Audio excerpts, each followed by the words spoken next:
5 Indian students have mysteriously died. एक महीने में अमेरिका के अंदर 5 भारतीयों की जान गई है और अमेरिका इसमें समझदारी भरा बयान भी नहीं दे रहा है। अमेरिका जो दुनिया से कहता है हम सुपर पावर है, जापान और साउथ कोरिया की सुरक्षा की गारंटी खुद लेता है और इनके खुद के देश में ही भारत के छात्र सुरक्षित नहीं है। आप खुद सोच के देखिए, ऐसा नहीं है कि भारत के छात्र यानी स्टूडेंट्स वहां जाकर कोई टेररिस्ट एक्टिविटी कर रहे हैं, प्रोटेस्ट वगैरह कर रहे हैं, ऐसा कुछ भी नहीं है। वो वहां पर शांति से सिर्फ पढ़ रहे हैं। अब वहीं दूसरी जगह अगर अमेरिका के जो सिटीजन है यानी पन्नू, वो भारत सरकार को खुलेआम धमकी देता है कि हम राम मंदिर पर अटैक करवा देंगे, पार्लियामेंट पर अटैक करवा देंगे, पंजाब को तोड़कर एक खालिस्तान बना देंगे। उसको लेकर अगर भारत सरकार कोई कार्रवाई करती है तो उसको ये ह्यूमन राइट्स के बारे में बताने लगते हैं। अब खुद सोच के देखिए कि एक जो टेररिस्ट की बात कर रहा है, दूसरी तरफ भारत के छात्र जो मात्र सिर्फ वहां पे पढ़ने गए हैं, उनकी खुद की सुरक्षा इनसे नहीं हो रही है। आप इसी से अंदाजा लगा रहे होंगे कि इनके ह्यूमन राइट्स और दुनिया को सुरक्षा देने के दावे कितने ही ज्यादा खोखले हैं। इंडियन स्टूडेंट्स की जान जा रही है, भारत सरकार का क्या रिएक्शन है आप खुद देखिएगा कि भारत सरकार इसमें कर क्या रही है। मिनिस्ट्री ऑफ एक्सटर्नल अफेयर्स का डाटा है, हर साल 10 लाख से भी ज्यादा बच्चे बाहर पढ़ने के लिए जाते हैं, अपने माँ बाप से दूर, अपने दोस्तों से दूर, अपना करियर तलाशने बाहर जाते हैं। बाहर क्यों जाते हैं? क्योंकि हमारे IIT, AIM, IIMS हैं, उनमें अच्छी एजुकेशन है, लेकिन उनकी रैंकिंग कम है, प्लस उनमें कंपटीशन बहुत ज्यादा है। कंपटीशन इतना ज्यादा है कि ये लोग उसमें आ नहीं पाते हैं, या फिर जिनके पास पैसे हैं तो वो टॉप यूनिवर्सिटी में पढ़ने के लिए जाते हैं। तो ये जो टॉप यूनिवर्सिटीज हैं ये मोस्टली अमेरिका और ऑस्ट्रेलिया की होती हैं। वो क्यों होती है वो भी आप जान लीजिए, क्योंकि जो यूनिवर्सिटी की रैंकिंग होती है वो मैगजीन करती है या फिर कोई NGO करता है। तो मैगजीन और जो NGOs होते हैं मोस्टली यूरोप से फंडेड होते हैं, इसकी वजह से ये अपनी रैंकिंग टॉप पे रखते हैं। अब चाइना इस चीज को समझ गया तो चाइना ने भी अपने कॉलेज अपनी मैगजीन निकाली और अपने कॉलेजेस को ऊपर कर लिया। अब मान लो रैंकिंग अगर भारत से की जाए तो जाहिर सी बात है भारत की यूनिवर्सिटी को टॉप पे रखा जाएगा। इसकी वजह से ये टॉप पे आते हैं और इसी टॉप रैंकिंग को देखकर भारत से बाहर जाते हैं ताकि उन लोगों को नई अपॉर्चुनिटीज मिले। ऐसा नहीं है कि भारत सरकार उनको कोई स्कॉलरशिप देती है या US गवर्नमेंट या बाहर की कोई गवर्नमेंट उनको स्कॉलरशिप देती है। ये वे पेरेंट्स है जो अपने पैसों से या फिर आजकल लोन फैसिलिटीज अच्छी होगी या फिर उससे पढ़ने के लिए बाहर भेज देते हैं अपने बच्चों को। USA में ग्रेजुएशन करना काफी महंगा हो सकता है, क्योंकि अगर आप USA की फीस देखेंगे $34,000 में इनका 1 साल की फीस है ग्रेजुएशन की। इसका 82 से मल्टीप्लाई करवा दीजिए, यानी कि 28 लाख रुपए 28 लाख रुपए 1 साल की फीस। 4 साल की अगर आप देखोगे 1,12,00,000 ये सिर्फ कॉलेज फीस है। अब इसके अलावा ट्यूशन फी, वहां पर रहना और वहां का जो खान पान उसका अलग खर्चा, सोच के देखिए कितना ही ज्यादा। और इसके बाद मास्टर्स करो उसकी भी इतनी ही फीस पड़ती है। एक डेटा कहता है कि जो भारत से पढ़ने वाले छात्र बाहर जाते हैं इनकी संख्या लगातार बढ़ रही है। US, जर्मनी और सब जगह पढ़ने जाते हैं। तो ये लोग एजुकेशन के नाम पर ही ये लोग $70 बिलियन खर्च करने वाले हैं। $70 बिलियन मालदीव जैसे 12 देशों की GDP आप मिला लीजिए, उतना पैसा सिर्फ भारत के छात्र बाहर पढ़ने के लिए खर्च कर रहे हैं। और वहीं पर आप देखेंगे कि जो रेमिटेंस आते हैं यानी बाहर से जो विदेश में काम कर रहे हैं वो लोग भारत पैसा भेजते हैं, वो $120 बिलियन है।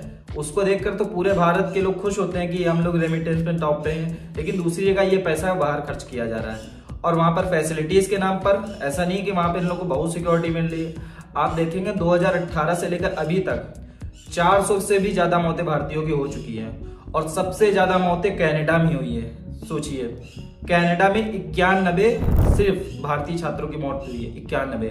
कनाडा के एक जो निज्जर थे उनकी किसी ने हत्या कर दी थी। ये इन्होंने ओपनली भारत सरकार से कहा था आपने हत्या करवाई है, बल्कि इनके पास कोई प्रूफ नहीं थे।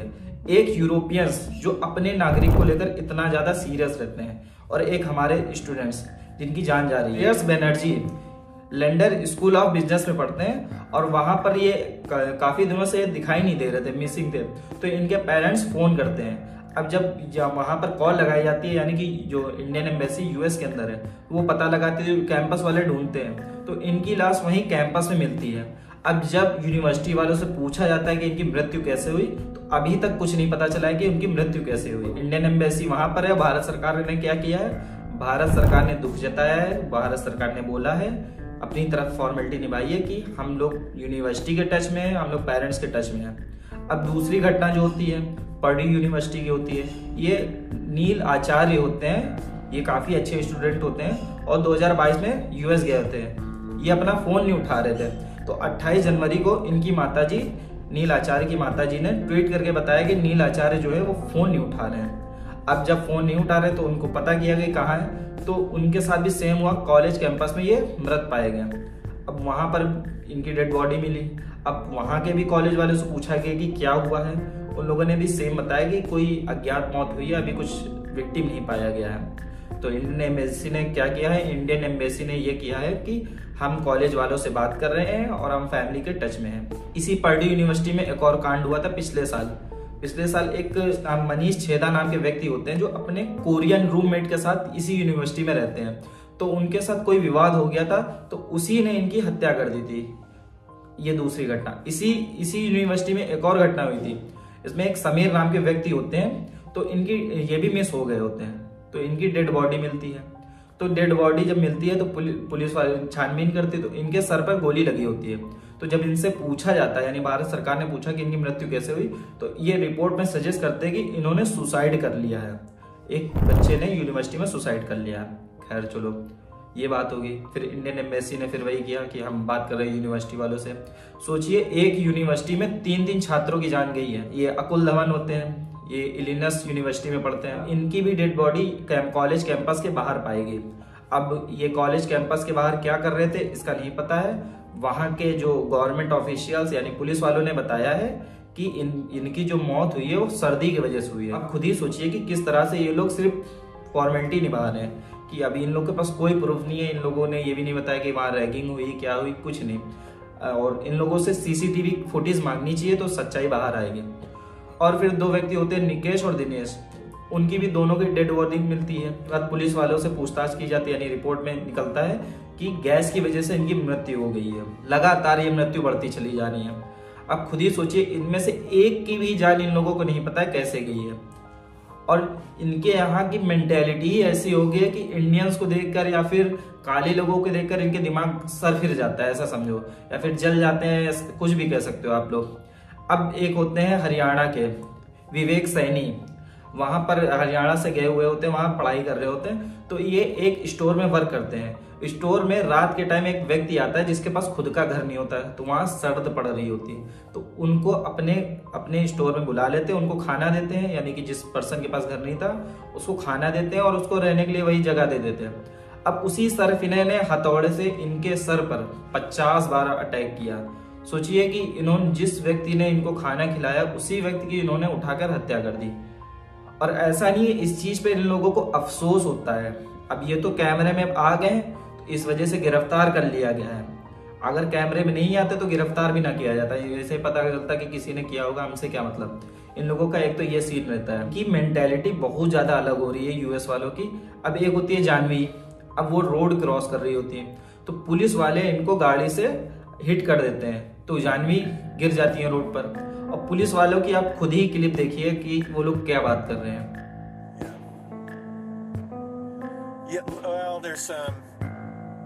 Initially, he said she was in a crosswalk. There's a witness that says no, she wasn't, but that witness could be different because I don't think she was thrown 40 feet either. I think she went up on the hood, hit the windshield, then when he hit the brakes, flew off the car. But she is dead.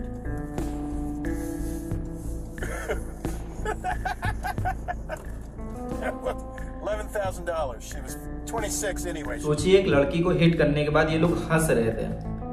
इसी से इन लोगों की मानसिकता दिखाई देती है कि ये लोग इंडियंस को किस तरह ट्रीट करते हैं। एक तो भारत के लोग यहाँ से खुद के पैसों से वहां जाते हैं और वहां पर सारा पैसा खर्च करने के बाद भी उन लोगों को ये सब देखना पड़ता है।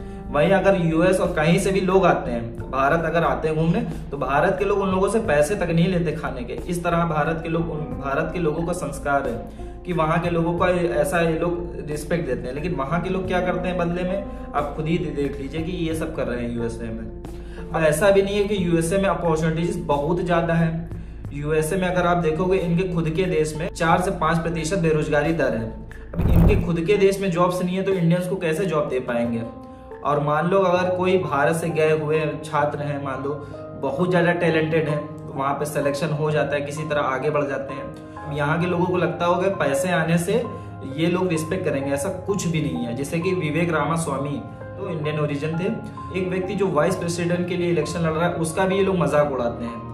अब इनकी कमेंट आप देख देख के शॉक हो जाओगे, उनको भी उल्टी सीधी बातें कहते हैं। अब मान लो जो ऋषि सुनक है यूके में, वहां के प्रधानमंत्री बन गए। ऐसा नहीं कि वो प्रधानमंत्री बनने के बाद वहां के लोग रिस्पेक्ट करते हैं, वहां के लोग आज भी इनको उसी नजरों से देखते हैं कि एक काला आदमी हम पे कैसे आके राज करता है।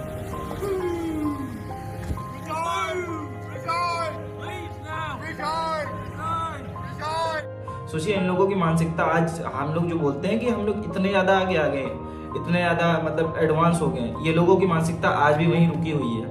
इन लोगों ने खुद की यूनिवर्सिटीज को तो टॉप पे रखा हुआ है, हम लोगों की यूनिवर्सिटीज को पीछे रखा हुआ है। इसकी वजह से भारत के लोग वहां जाते हैं और ये डिस्क्रिमिनेशन झेलते हैं। तो इन लोगों का स्टार्टिंग से ही यही रहा है कि अपने आप को ऊपर दिखाओ, इंडियंस और सब लोगों को नीचे दिखाओ। और वहीं अगर आप इन अपने सिटीजन्स को देखेंगे, ये लोग इतनी ज्यादा केयर करते हैं, तो भारत सरकार को भी अपने स्टूडेंट्स को लेकर कुछ ना कुछ तो करना ही चाहिए, या वीजा रोक दें या फिर कुछ भी करना चाहिए। इन लोगों से सबूत तो मांगना ही चाहिए कि किस तरह से आप जान जा रही है, आप हमें डेटा दो। और भारतीयों को खुद के देश पर भरोसा करना चाहिए। जब तक खुद के देश पर भरोसा नहीं करेंगे, ऐसे ही पूरी दुनिया में डिस्क्रिमिनेशन झेलना पड़ेगा।